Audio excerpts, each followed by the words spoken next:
O Brasil vive um cerco ao aborto legal. Em março, houve uma resolução do Conselho Federal de Medicina que proibiu a assistolia fetal em casos de estupro. O procedimento é indicado pela Organização Mundial da Saúde para interromper gestações avançadas. Depois, houve o PL 1904, que tramita na Câmara dos Deputados e quer equiparar a pena daqueles que fazem aborto de gestações decorrentes de estupro à reclusão prevista em casos de homicídio simples. Segundo o projeto, tanto mulheres que abortarem nessas condições como os médicos que fizerem o procedimento serão punidos. E o cerco ao aborto legal é o tema desse episódio do FeFeLeste Conversa. E para participar dessa conversa, eu tenho aqui ao meu lado a professora Heloísa Buarque de Almeida, que é docente do Departamento de Antropologia da FeFeLeste e presidente da Comissão de Direitos Humanos da FeFeLeste. Também tenho o diretor da instituição, Paulo Martins, que também está aqui para representar a universidade no novo convênio feito entre a FeFeLeste e a Folha de São Paulo, que vai contar com podcasts, palestras, entrevistas e tem como objetivo aproximar o público da universidade por meio de um intercâmbio cultural e científico.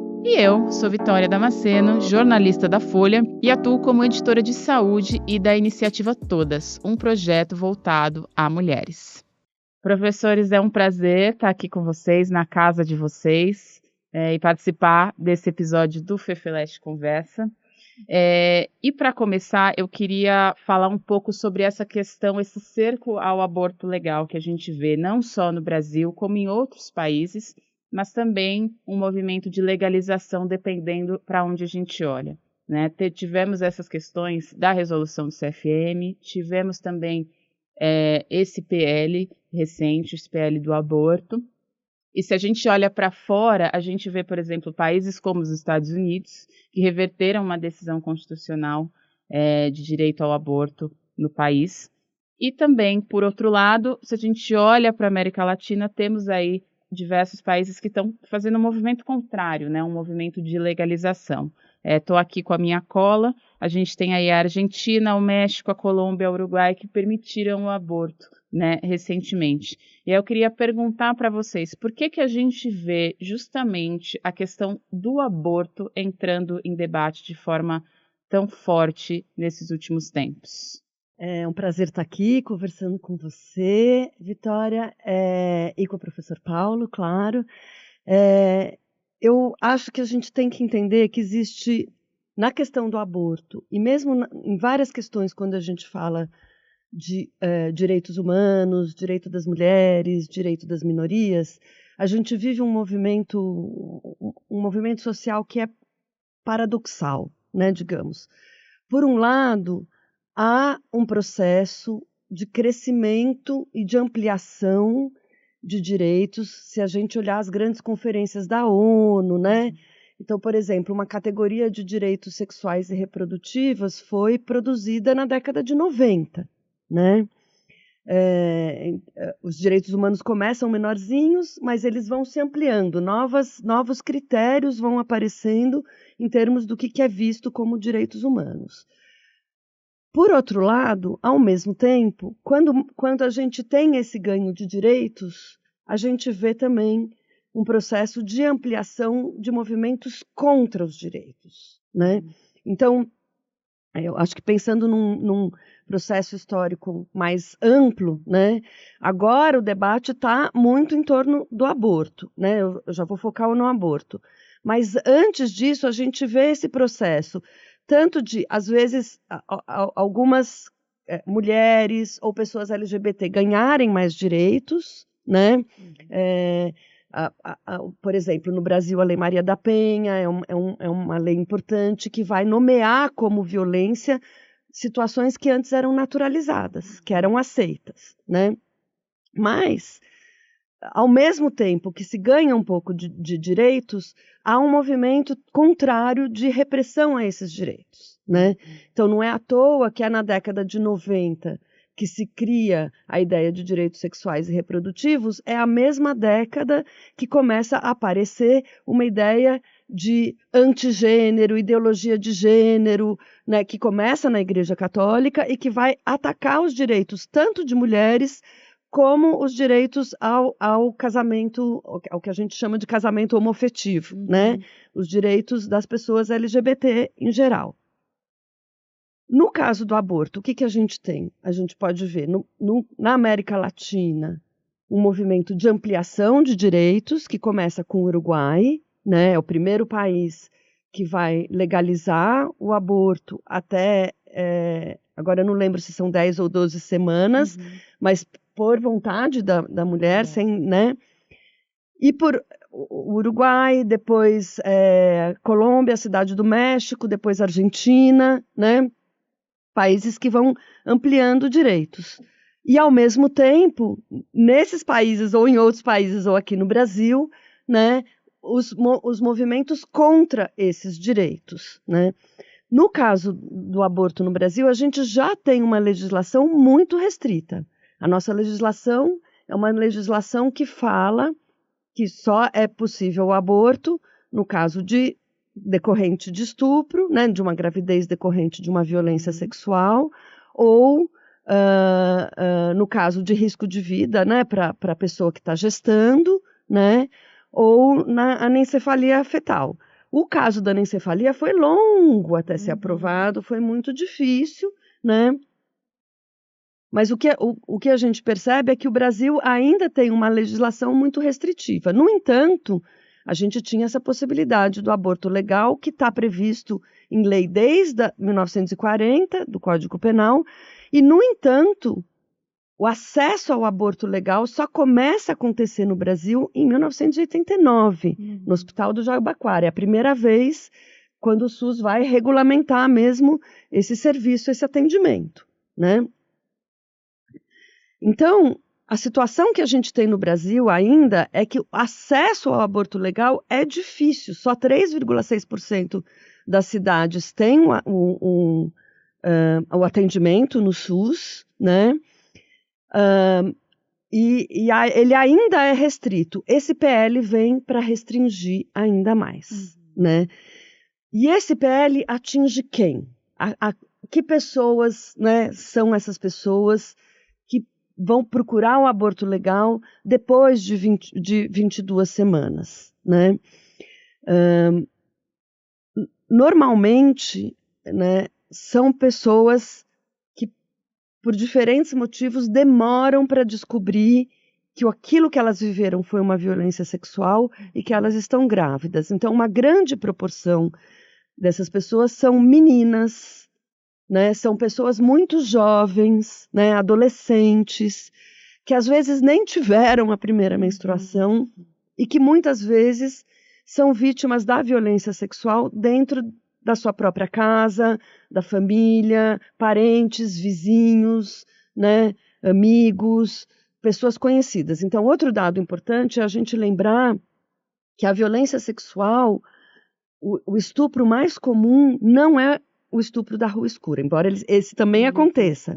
O estupro, a violência sexual mais comum, ela atinge pessoas muito jovens e às vezes no contexto familiar. Então, o que é assustador nesse PL é que essas meninas, elas demoram um tempo, né, essas pessoas que engravidaram em decorrência dessa violência, às vezes elas demoram um tempo para perceber isso, e elas é que precisariam desse serviço acima das 22 semanas, incluindo essa técnica da cistolia fetal, que, vamos deixar bem claro, é uma técnica recomendada pela Organização Mundial de Saúde. São pessoas para as quais o parto é muito mais perigoso do que o aborto. O aborto é mais seguro. Elas irem a termo na gravidez, elas nem atingiram seu tamanho ainda, né? Pode ser muito mais perigoso, né? Então, é muito perverso que o que a gente vê no Brasil? Que a gente tem um discurso muito conservador, né? Ganhando espaço, que vem de movimentos religiosos, mas não apenas, né? Então, é preciso dizer isso.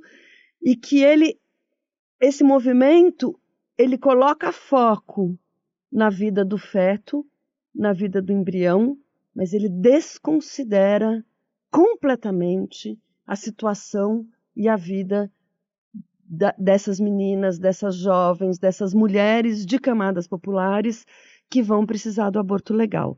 Lembrando que as pessoas de camadas médias e altas têm acesso ao aborto seguro no Brasil, porque elas pagam, né? Me parece que, antes de mais nada, é um prazer estar com você, Vitória. Eu fico muito feliz por esse nosso primeiro encontro dentro dessa nossa parceria firmada na semana passada com a Folha de São Paulo, para que a gente possa divulgar os nossos pesquisadores, as nossas pesquisas e repassar à população mais ampla aquilo que a gente faz na faculdade e na universidade. Eu acho que isso é um pontapé muito legal, pontapé inicial. Muito bom. Com relação à fala e à pergunta, me parece que a gente também, além dessas informações impressionantes que a Heloísa nos passou, me parece que também a gente tem que avaliar que esse paradoxo que surge dentro da sociedade, que de um lado você tem o crescimento, o avanço de direitos, da expressividade de minorias sendo cada vez mais ampla dentro dessas sociedades, você tem essa resistência, e essa resistência muito forte, né?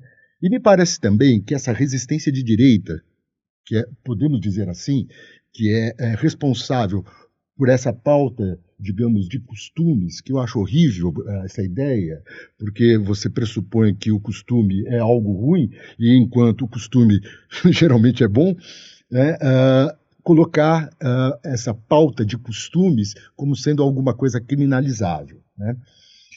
Mas, dentro do contexto brasileiro, me parece, eu não sou um sociólogo, não sou cientista social, não sou antropólogo e nem cientista político, mas eu sou intrometido, na verdade. Então, o que me parece, assim, sobre o aspecto político, é justamente que, dentro do contexto atual da política brasileira, essa ação dentro do Congresso Nacional, não só essa, e outras, né? A gente pode pensar também na questão das drogas leves, enfim, o fato que contaminou também, de certa medida, a imprensa nas últimas semanas, me parece que elas têm algo subliminar que não diz respeito especificamente à pauta do interrompimento da gravidez, ou ainda do porte, da quantidade de maconha que a pessoa porta. Ela tem mais um objetivo que me parece quase que uma casca de banana. Na verdade, são cascas de banana que vão jogando e que, em certa medida, responde a essa preocupação que a Elo coloca, que é justamente a não preocupação com aqueles que são diretamente afetados com as coisas. A preocupação é outra. A preocupação é uma pauta que garanta a esse grupo político se colocar numa vanguarda que, na verdade, é uma retaguarda. Quer dizer, então, me parece que esse paradoxo, que é uma coisa interessante da gente pensar também. Eu não estou aqui minimizando o problema do projeto de lei. Eu estou querendo dizer que ele está muito mais a serviço de um jogo político sórdido nesse sentido, porque lida com pessoas, lida com vidas, lida com o cotidiano, lida com a periferia, lida com as minorias, justamente para colocar em xeque determinado projeto político que hoje está no Brasil. E isso acontece em outros lugares. Me parece que esse mesmo tipo de decisão, quando nos Estados Unidos, no governo Trump, houve o cerceamento desse direito constitucional do interrompimento da gravidez, me parece que esse tipo de ação ela logrou êxito, tá certo? Mas ela não era o principal objetivo. O objetivo era outro. O objetivo era a perpetuação daquele governo naquela circunstância política. Então, acho que também a gente tem que tematizar isso. Então, e isso é muito perigoso, né? Isso é muito perigoso. Quer dizer, você trata de assuntos que são graves, que são assuntos importantes, que dizem respeito às vidas das pessoas mais vulneráveis, e assim mesmo você usa as pessoas como uma casca de banana. Isso é muito triste. Professora, pegando esse gancho, quando a gente vê esses debates políticos, esses grupos políticos utilizando alguma pauta para impor, né, o seu posicionamento, a gente vê muito os direitos das mulheres serem usados como plataforma, né? Como que a senhora avalia isso? Bom, exatamente, é uma estratégia política, como o Paulo bem lembrou aqui, né? A sensação que eu tenho, a gente vê direitos das mulheres, mas a gente vê os direitos das minorias em geral, né, sendo atacados, eu acho, né? E eu acho que a sensação que eu tenho no caso brasileiro é que a gente tem, com relação ao aborto, uma hipocrisia muito grande, né? Exatamente porque se usa, por exemplo, né, a ideia, não, a maioria da população é contra o aborto. Essa é uma ideia que aparece assim nas pesquisas, por exemplo. Né? Se você perguntar diretamente, você é contra ou a favor do aborto? Primeiro que essa pergunta é capciosa, Sim. Né? Porque eu sou favorável à legalização do aborto em qualquer circunstância. Isso é uma coisa, né? Esse tema ele é usado sem olhar o que acontece de verdade na vida das pessoas. Então, uma coisa é o que as pessoas respondem numa pesquisa de opinião pública. Muitas vezes elas respondem aquilo que elas imaginam que elas devem responder, não necessariamente o que elas pensam, né? A outra coisa é que a gente também tem pesquisas, eu estou lembrando de uma pesquisa aqui já um pouco antiguinha, de 2010, feita pela UNB e pela ANIS, coordenada pela professora Débora Diniz, que chamava Aborto no Brasil, Pesquisa Domiciliar com Técnica Diurna, e ela era uma pesquisa da área da saúde, tá certo? E ela entrevistava as pessoas e tinha uma urna para depois a pessoa dizer se ela já tinha feito ou não um aborto, né? Nessa pesquisa, a gente descobre que cerca de 23% das mulheres no Brasil já realizaram um aborto, mesmo quando elas dizem que elas são contra. Então, é mais de um quinto, quase um quarto das mulheres, ao longo da sua vida reprodutiva, vão recorrer à interrupção da gravidez, né? Por diversos motivos. E os padrões mudam muito. Se você pega mulheres de classe alta, normalmente isso aconteceu na juventude. Se você pega mulheres de classe popular, elas às vezes já são mães. E elas fazem isso depois, né? Então, a primeira coisa que a gente precisa lembrar é que o aborto não é uma recusa à maternidade. Muitas dessas decisões legais, né, com relação que vêm a partir do parlamento, ou no caso brasileiro, né, a importância do STF, às vezes, em estar atuando nesse campo, que eu sei que é polêmico, etc., né? Mas aparece muito uma situação que é uma dificuldade de entender a situação de vida das pessoas mais fragilizadas, mais vulneráveis. Sejam as mulheres de classe popular, sejam as pessoas negras, sejam as pessoas LGBTIQIAP+, né? Então, uma dificuldade que a gente vê tanto nas pessoas que estão na área jurídica como no legislativo, de olhar para as pessoas que não estão na elite, que não são da classe média, que não têm universidade, como pessoas sujeitos de direitos, né? É muito difícil a gente ainda ver essa dificuldade de realmente ter um respeito pelo outro e pelos direitos que lhes são assegurados, né, às vezes, né, por exemplo, esse direito ao aborto legal era um direito que já estava assegurado, né?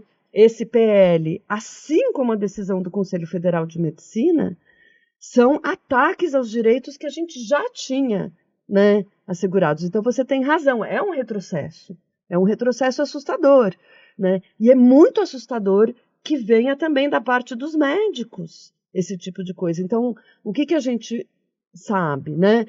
Uma dificuldade das pessoas de elite no Brasil de entenderem os direitos das pessoas que não estão na classe social delas, porque esse mesmo médico que é contra é o médico, e as pesquisas também mostram isso, é o médico que vai fazer o aborto na sua filha, na sua sobrinha, em quem precisar. Então ele diz que ele é contra, mas na prática, na hora que acontece com ele, não, aqui é diferente. né? A minha situação, a situação dessa pessoa que eu conheço, é diferente do resto do mundo. Então, a gente precisa olhar essa ideia de que é preciso considerar todas as pessoas como sujeitos de direitos, não só algumas. Agora, completando, né? Quer dizer, e o mais impressionante, na minha opinião, é quando você inclui, assim, como plataforma política, como trampolim para alguma ação que é política, a mulher. Me parece que isso é muito, muito grave. Não que os outros não sejam, são igualmente graves.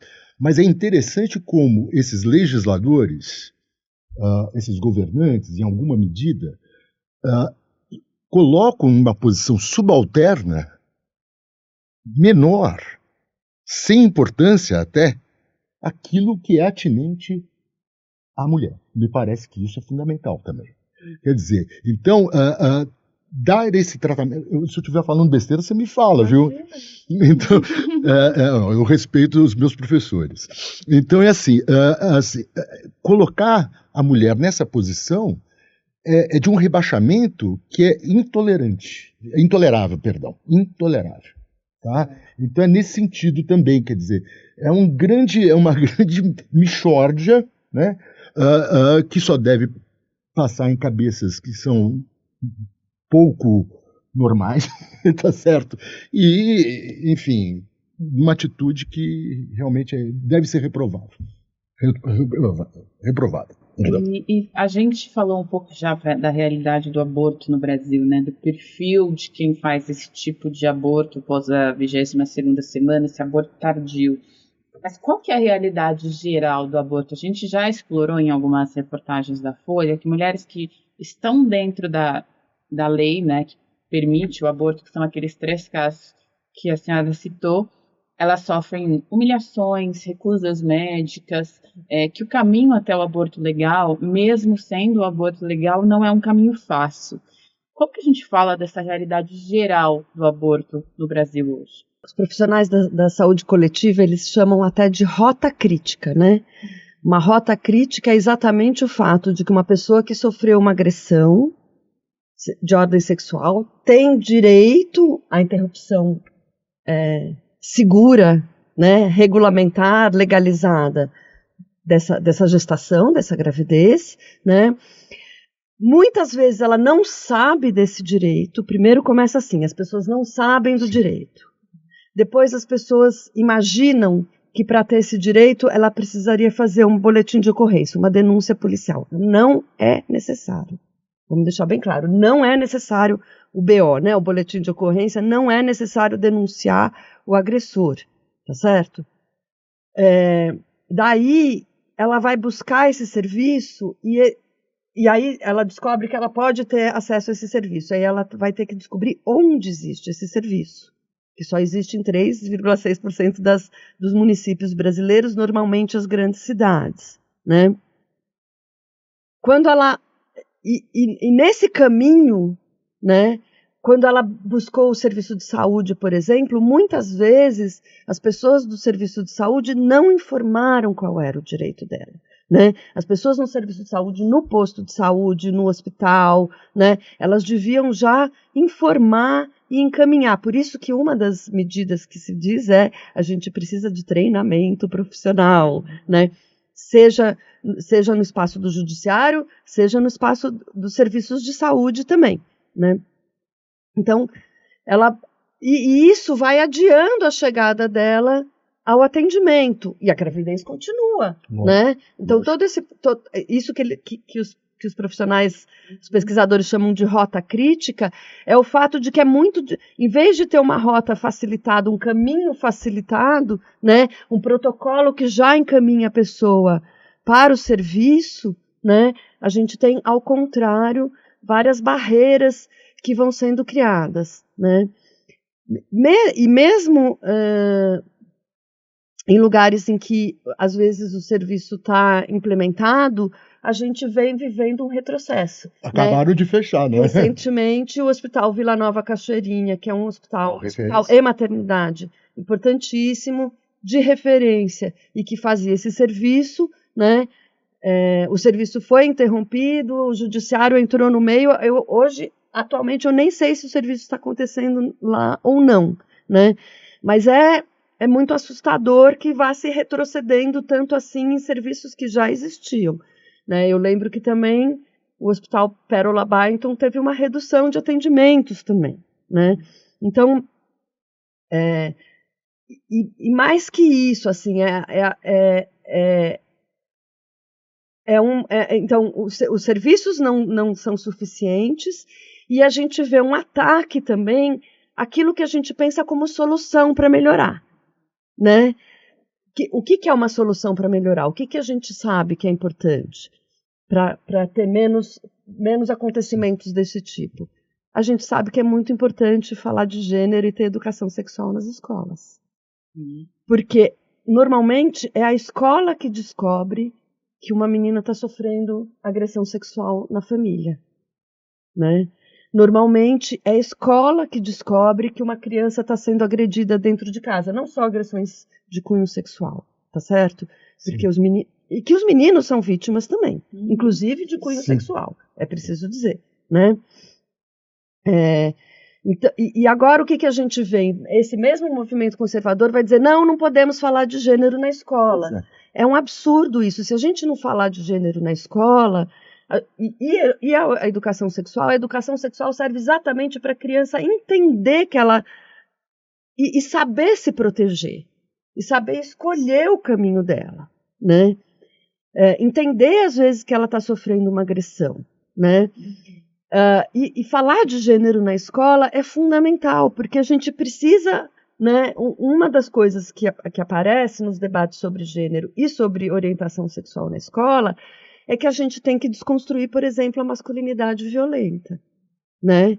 A gente vê muito isso, né, na escola, por exemplo, né, alguém chegar para o menino e falar, menino não chora, tá errado, o menino tem que chorar sim, porque senão esse menino vai aprender o quê? Ele vai aprender que quando ele está frustrado ele pode bater, mas ele não pode chorar, né? Então a gente falar de gênero é inclusive um caminho para a gente diminuir vários tipos de violência que a gente tem na sociedade hoje. Uma coisa que é curiosa, né? Eu vou usar, eu sei que não é muito decoroso, mas vou usar um exemplo particular, né? Tem filhos pequenos, né? Um de 10 e outro de 17.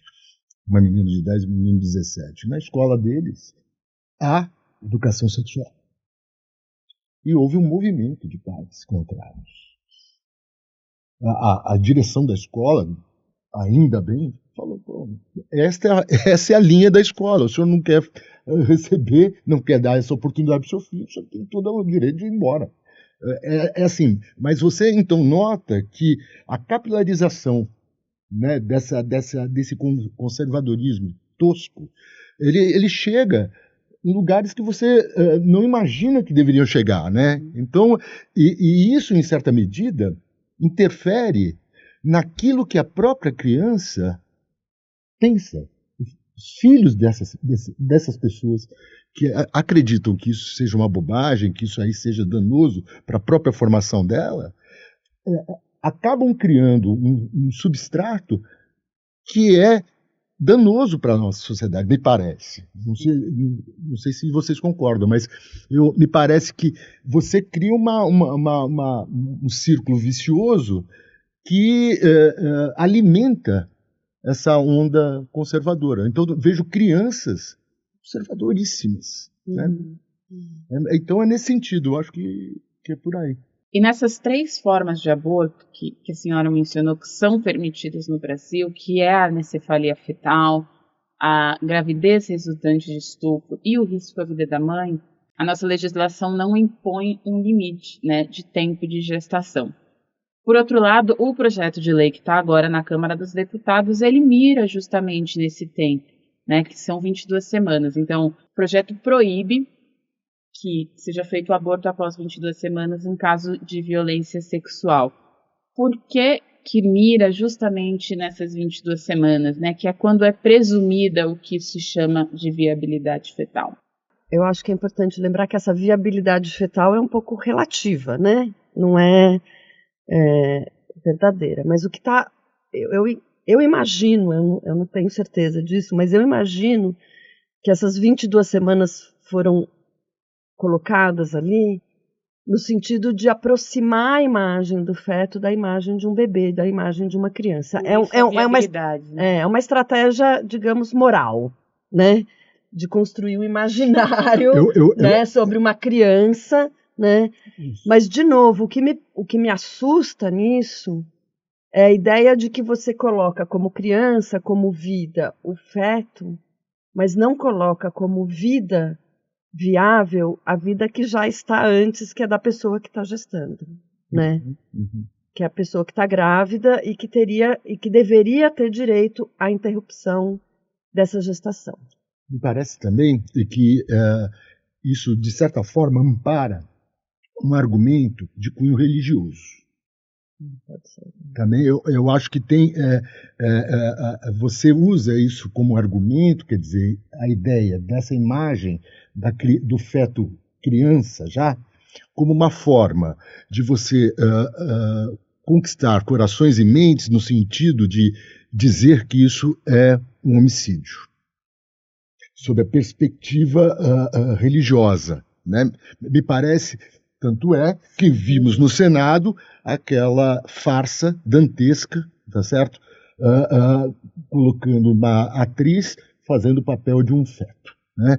Então, que é a amplificação dessa imagem.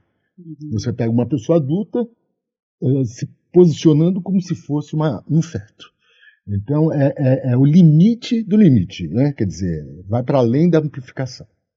E, professores, já encaminhando para a última pergunta, né? A gente tem aí esse debate sobre o aborto agora mais quente, vamos colocar assim, né? Que quer mudar uma legislação que a gente já tem, decisões que a gente já tem consolidadas, mas há também o debate sobre a descriminalização pela vontade da mulher, né? A gente tem no STF uma DPF que fala sobre isso e que tem como objetivo descriminalizar até a 12ª semana. Né, que tem sido um padrão adotado internacionalmente. E já teve, inclusive, um voto favorável da ex-ministra Rosa Weber, exatamente. Como que esse cerco ao aborto legal, ao que já é estabelecido, influencia também neste debate da descriminalização por vontade da mulher? Esse debate é importantíssimo, né? O que acontece? A gente tem uma legislação restritiva, né? Esse PL vem querer restringir mais ainda, o PL 1409. E essa ADPF, ela permitiria, né, a gente se equiparar um pouco aos outros países da América Latina que regulamentaram a interrupção da gravidez não a partir de uma situação de drástica como, né, a violência sexual ou o risco de vida para gestante, né, para a pessoa que gesta, mas também, né, no sentido de regulamentar a interrupção da gravidez como um direito, né, um direito reprodutivo, exatamente, né? Uhum. Então a ideia, isso, do meu ponto de vista, seria o ideal, que a gente tivesse uma legislação mais semelhante, né, ao que está acontecendo nos outros países da América Latina, nos quais a gente poderia se aproximar, né, em termos de realidade socioeconômica e tudo mais. Então, a ideia da DPF de regulamentar a interrupção da gravidez até as 12 semanas é uma ideia de colocar as mulheres como sujeito de direitos. Sim, exatamente. Sim. Né? Uhum. É uma ideia muito cara, né? Aquilo que eu estava falando inicialmente sobre a impressão de que os direitos humanos podem se alargar, né? Mas, infelizmente, isso vem junto com um movimento conservador que vai atacar essas ideias, né? Ainda mais vindo do Supremo. Ainda mais vindo do Supremo, né? Eu acho que, assim, o ideal era exatamente isso. E a questão que a gente tem, que eu acho que é importante lembrar no Brasil, é isso. As pessoas de classe média e de classe alta terão acesso a esse aborto seguro, a essa interrupção da gravidez de modo seguro. Né? Clandestino, porém seguro. Clandestino, porém seguro, porque elas podem até no seu próprio ginecologista isso pode acontecer, né? Sem dúvida. Então, provavelmente nós sabemos de casos, né? Por isso que a gente fala com tanta segurança, né? Lógico. Se você fizer uma pesquisa, né?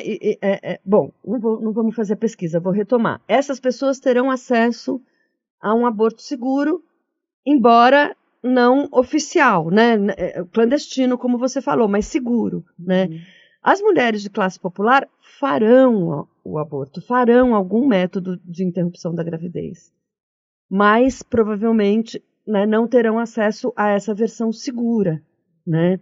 E aí a gente tem também as taxas de morte materna no Brasil que são associadas a essas interrupções da gravidez. E aqui eu estou lembrando de alguns casos, inclusive uma mulher que foi algemada no hospital depois de ter um aborto inseguro, né? Quer dizer, as mulheres, a dificuldade da gente entender é que as mulheres de camadas populares também merecem, né, o mesmo tipo de segurança. E, de novo, né, lembrando que muitas delas já são mães, né? Lembrando que os métodos contraceptivos falham. Lembrando que muitas mulheres sofrem violência sexual do seu próprio parceiro. Calcula-se, né, que cerca de 10% de mulheres sofrem esse tipo de coisa. Quer dizer, então... E que esse parceiro pode não usar o método, não vai usar a camisinha, né, não vai usar o preservativo, né? As mulheres dependem muito dos métodos anticoncepcionais no seu próprio corpo, né? O DIU, a pílula, né? A ligadura de trompas, né? Durante muito tempo esse foi o método mais buscado no Brasil, por exemplo, pelas mulheres de camadas populares, também, né? Pelas mulheres de todas as... Então, assim... A gravidez não desejada, a gestação indesejada, ela acontece em todas as camadas sociais. Mas as pessoas com maiores educação, um pouco menos.